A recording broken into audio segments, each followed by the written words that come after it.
The Best of Me by Mr. Sren. Chapter 1. Ripping the zipper of his rucksack into place and nearly causing all of its contents to spill out, Draco shot a glare at the man hovering at the foot of his bed, if you could call it that. The bed the inn had given them felt more like laying on a bed of fucking nails, and no amount of transfiguration would change that. You're hovering, he muttered, reaching for his wand. Have you been hanging around Molly Weasley too much lately? I thought you were after her daughter. Potter's eyes sharpened. Ginny and I aren't together, Draco filled in sarcastically, rolling his eyes. Yes, I'm well aware of your sexual escapades. You and the female Weasley aren't dating anymore, but you can't help shagging each other, stupid. I wouldn't put it that way. Draco paused, his bag falling to the bed. Really? He asked, arching an eyebrow. You wouldn't put it that way? Well, I would, since she's always in our flat. I've had the displeasure of seeing your ass more than I would like. Their previous conversation plummeted off the rails, which was what Draco had wanted, and Potter went straight for the bait. You're the one who never knocks. You need to learn how to use a locking charm, or for that matter, a silencing charm. Put a sock on the door for all I care. Slinging the rucksack over his shoulder, Draco slid his wand into the holster strapped to his forearm below his sleeve. I'll be back. Harry sidestepped in front of him, shaking his head.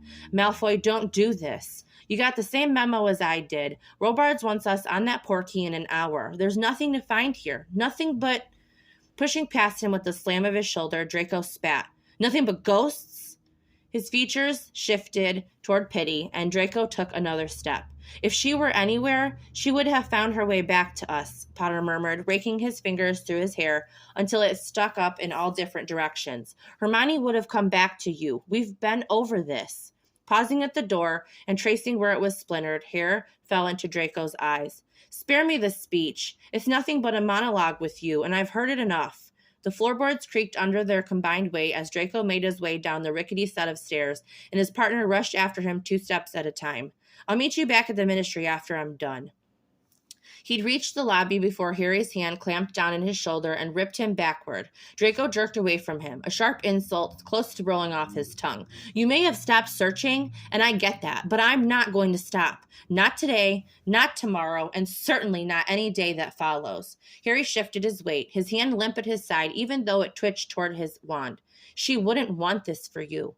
His face fixed into a mask. Draco didn't say anything beyond that. It was always the same. He searched for her and would continue to do so no matter how many years passed, and Potter attempted to help him move on. Move on. That was what he was supposed to do. Draco understood that very well. His mandated shrink during his parole after the war, and now as an Auror, had made it crystal clear how unhealthy it was to hold on to someone who was gone. And Granger was gone. There was no mistake about that. He'd watched it with his own 2 eyes during the final battle as his aunt turned her wand and Hermione vanished in an explosion of magic that Unspeakable still didn't understand. No one did, no matter how many galleons he promised to dole out if they could. But there wasn't a body, and until he found one, well, surely that meant that there was a chance that he'd find her walking around alive.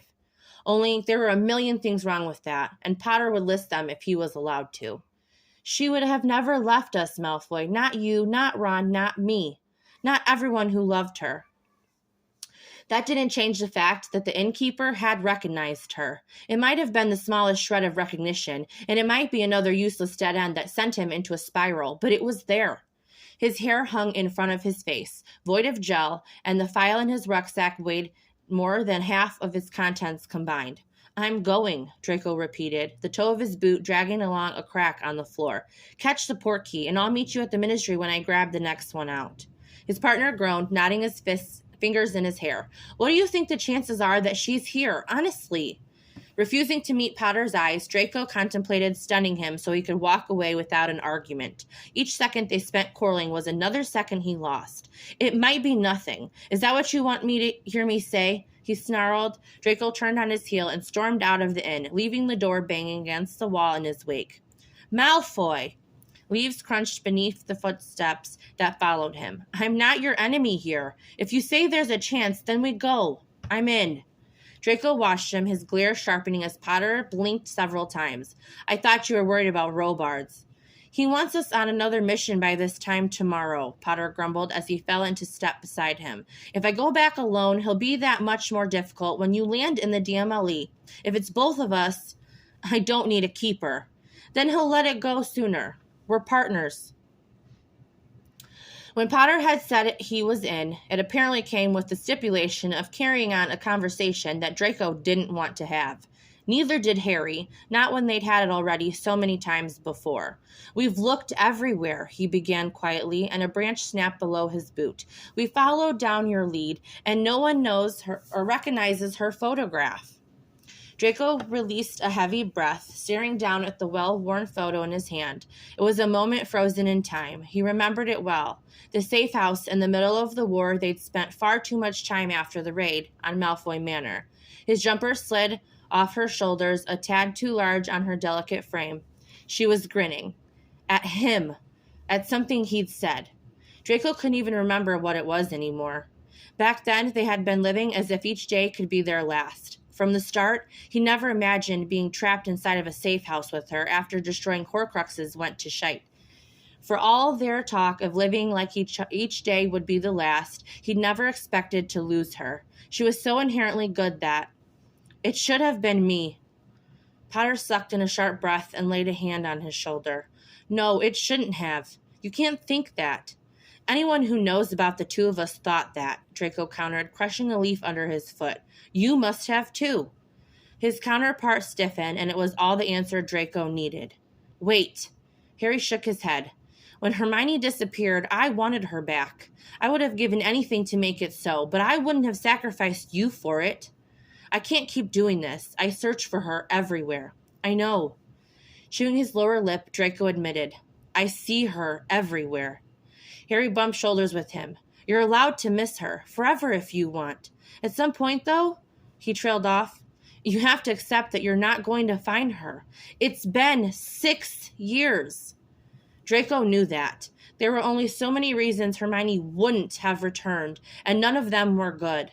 She wouldn't have given up on me. It's about bringing her home, even if it's not by whatever means necessary. Harry dragged a tired hand down his face. You don't sleep. He opened his mouth only to be cut off. We've shared a flat for 3 years. I have to admit that I've enabled this behavior, but you can only go so far before you don't come back. You ask about her in every city we visit. I know how much you loved her, but... The wind ripped past him, and Draco drew his jacket tighter around him. Potter, wait. Do you see that? He pointed up the hill, his eyes narrowing as chest tightened. That looks like... For Merlin's sake! Harry snapped, his eyes flashing. I know what you're thinking, and no, it's not fucking possible. Crookshanks wouldn't be in France. Draco's hand balled into fists inside his pockets as the large orange feline strutted down the hill, his tail swishing behind him. It would make sense. Granger never went anywhere without that blasted beast. I'm as certain as I can be that Crooks isn't in England, and neither is she. Potter turned away from him, muttering obscenities under his breath. You're going to drive yourself mad with this. Hermione is dead, he hissed, poking a finger into Draco's chest. A soft meow drew Draco's attention, and he stared at his feet. The Crookshanks look-alike slithered between his legs, nuzzling his ankles. Fuck you. Malfoy, I'm worried. Stuff your worry up your ass, Draco knelt down, smoothing a hand down the cat's back. Who are you? Another meow answered him. You're just as bushy as you ever were. Malfoy. Are you still here? Harry huffed. You need to look up right now. I think you might have been right about something. Draco's head snapped up while small, razor-like teeth nipped the end of his finger. Draco wheezed, eyes widened as it felt like the wind had been knocked out of him. I don't understand. The cat rolled onto his back, exposing his belly, and there was a jingle from his collar. With shaking fingers, Draco reached down to turn over the little bronze tag on his collar. Crookshanks. Under a set of normal circumstances, he would have gloated over Potter. He'd been right after all. This was the same half Kneazle for an infinity for his trousers and covering them in hair. However, he couldn't find his voice as a little boy ran down the hill calling for Crooks. A little boy with white blonde hair and pointed features, boasting an all too familiar smirk when his eyes landed on Crookshanks. He wasn't sure how he managed to stand upright as his vision swam. Meeting Potter's wide-eyed stare, Draco forced himself to accept the fact that he wasn't imagining anything. "Is this your cat?" Draco swallowed, and his voice was raw. "I believe he may have gotten lost." He likes to run down the hill. We were up there." His voice was small and childlike. "Of course it's fucking childlike. What would you expect? He can't be older than 5. He waved a handful of flowers around. "I was picking these for Mummy. Her birthday was last week, but I think she forgot. Mummy forgets things sometimes." His lungs were going to collapse. Nearly certain of that, he looked to Harry while the child cooed at Crooks. Hermione's birthday had been last week, a night he'd spent locked in his study with a decanter and no glass in sight. Draco was going to throw up. He was going to... "Mister?" "Stay calm." "Yes," Draco croaked. Slate gray eyes peered up at him curiously, and a bundle of flowers remained in the boy's right hand. "Crooks hates strangers." Draco nodded just as Crooks hissed at Harry, glaring while hiding behind Draco's legs. "I suppose I'm just lucky that he likes me." He swallowed again, his chest threatening to crack open. "Do you mind if we see you home? I would wonder if you've gotten lost." He shrugged. "If you like." His accent wasn't heavily British, Draco noticed, but it was there. "Follow me." As Potter's eyes connect with his, Draco wondered why it was that a little boy would be so welcoming to a pair of strangers. Not that they looked like deviants, but Draco had to admit that they both appeared to be rough around the edges. It must have been due to the atmosphere of a small town where no one was a stranger, mixed with the childlike ideology that anyone can be trusted. The end of the thought left Draco reeling. Crooks dutifully stayed close to the boy, occasionally turning to look back at Draco. The street veered to the left, leading them away from closely clustered shops and into a neighborhood of quaint homes. With a literal bounce to his step, the boy called, "This is our house." "Oh no." "Scorpius!" The voice cracked through the air like a whip, and the way Potter froze mid-step didn't escape him. It was motherly, strict, and authoritative, but all her. It was all Granger, and the ground below him threatened to give away. Draco's hand shot up, colliding with Potter's chest hard before he could run forward. Potter returned the move in kind by squashing Draco's foot. "That's Hermione." Draco didn't need anyone to tell him that. Fact of it was that several things slammed into him at once. She was alive, fawning over who Draco can only assume is their son. While she looked so much of the same, he noticed the subtle differences between the woman in front of him and the girl in the picture crinkled in his pocket. There were lines from where she'd laughed, and a tiny scar at her right temple that sent anger unfurling down his spine because he knew it hadn't been there the last time he'd seen her. Granger's hair wasn't as wild anymore, just curly, and halfway tied back while the rest framed her face. She wore makeup, a thin line of black that made her eyes stand out. Luckily, she didn't notice his staring. His name was Scorpius, a constellation. Draco. Scorpius. Fuck. Scorpius had white blonde hair that glints under the afternoon sun, and a sharp jab from Potter's elbow signaled that his oar partner was thinking the same thing as him. He needed to say something. He realized as Granger lifted her head and granted him a smile. "Hello," Draco managed, both syllables feeling like razors as he did. "We were worried your son would get lost. I hope it's not a problem that we saw him home." Scorpius swayed on his feet, a wide smile stretching his cheeks as he pressed the flowers into her hand. The corner of her lips twitched. "It's no problem at all. Scorpius isn't supposed to wander." She shot a warning look toward him, and Scorpius rocked back in his heels. "But he doesn't like to listen." Potter snorted. That sentence had to be the only thing that could sum up her years of Hogwarts. "A constellation?" Draco asked, unable to help himself. "That's interesting. I was named after one as well." Draco, he introduced, holding out his hand. She was warm, and he'd been cold since she vanished from just a step away from him. Hermione laughed, tucking her hair behind her ears. Yes, I had an unfortunate accident, so I don't remember the beginning of my pregnancy. Each word was like a stunner to the chest. However, from the day I woke up, that was the name I'd settled on. I suppose it was so important that it stuck. He was going to vomit. There had been a sleepy conversation toward the end of the war as they were trapped in a safe house as the world burned. They joked about curly-headed blondes with the terrible sense of justice. He could remember being selfish enough to want it even though she deserved more than any life he'd ever be able to give her. Still, the memory was as vivid as the rest of them. Scorpius, he'd said as she traced the Sectum Sempra scar that stretched across his chest. That's a terrible thing to hear, Potter interjected, extending a hand. Harry, nice to meet you. Scorpius told us it was your birthday last week. Happy belated birthday, Draco trailed off, allowing the words to hang in the air as if he didn't know her name, and everything about her only added to the turmoil rolling in his gut. She supplied, Hermione, and thank you. He couldn't help himself from continuing the conversation, uncertain of whether he'd be able to walk away when she did. Interesting choice, Shakespeare or the daughter of Troy?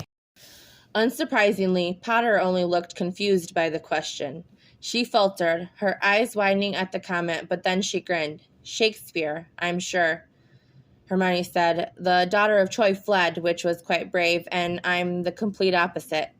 Mummy, is it time for lunch? Scorpius tugged on the hem of her jumper. Could we invite them?